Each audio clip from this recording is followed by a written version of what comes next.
Where is the wealth that you have gathered and amassed in this life? Where is it at? Where is the money that you worked so hard for? Have you prepared yourself for the great day of terror?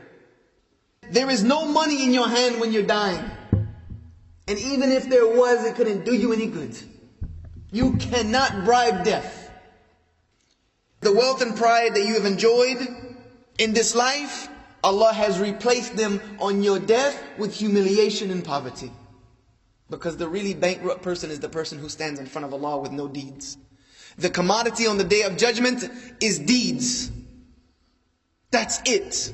Nothing else. Deeds. That's your only commodity left. What has become of you, O prisoner, of your own burdens? O you who have been taken away from your family and your home. What was it that concealed the right path from you? What was it that was in your life that blinded you from the straight path of Allah? What is it that you put in your life that kept you from the Sirat al-Mustaqim?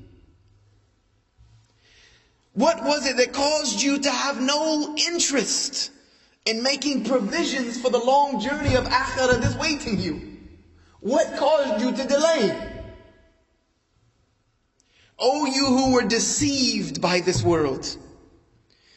This journey to the intense day of terror is inevitable for you.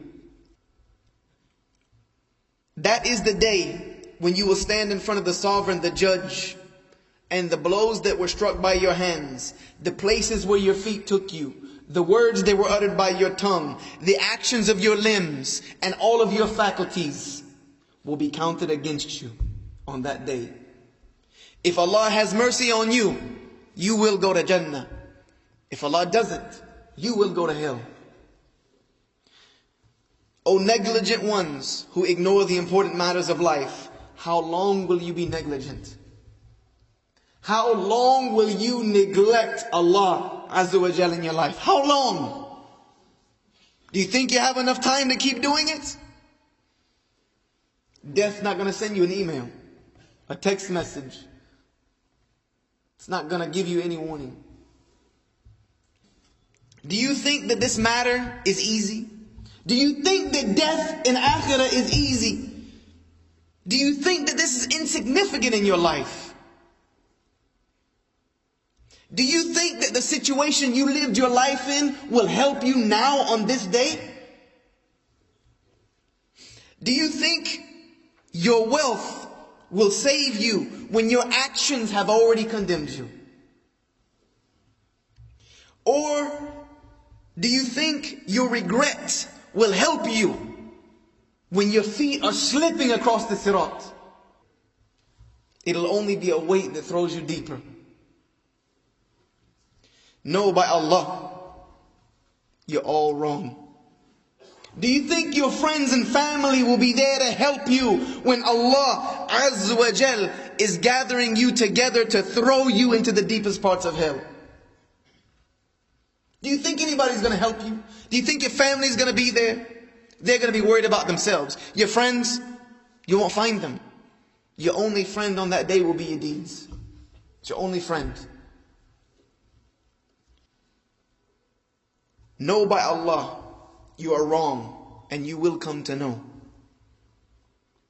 You were not content with what Allah gave you. You went after the haram. You weren't content with what Allah gave you, halal. You had to chase the haram. You never listened to the warnings that were given to you. You never had enough of your fill of that which Allah told you to stay away from. You weren't deterred by your life without guidance. You are happy with the things you have accumulated, but you never think of what lays ahead. Oh, you who are sleeping and you are unaware, how long will your slumber last? Do you think that you will be left alone and you won't be brought to account to tomorrow? Or do you think that death can be bribed? Or do you think that death distinguishes between the lion and the gazelle? the tyrant and the tyrannized, the predator and the prey. Death doesn't distinguish between any of them. Know by Allah, wealth and children can never ward off death from you. Nothing can benefit those who will be forgiven except righteous deeds. Nothing can benefit you if you want to be forgiven except righteous deeds. So good news to those who listen, those who understand, those who practice what they preach, those who are deterred by their own selves from following their desires, those who know that the victor is only the one who pays attention. Know that man will have nothing except for what he strives for, and he will see it all with Allah. So wake up from this negligence and make righteous deeds the provision for which you equip yourselves for the next life. Quit amassing this dunya. Can't take you anywhere. You can't take it with you. Equip yourself with the one commodity that you will take: your deeds, your actions, what you do. The deeds make the man, and that's never been a truer statement. The deeds make you who you are, and that will be known on the Day of Judgment. Do not wish to attain the status of the righteous ones when you are weighing yourself down with your sin, doing immoral deeds when Allah is watching you, even when you're by yourself.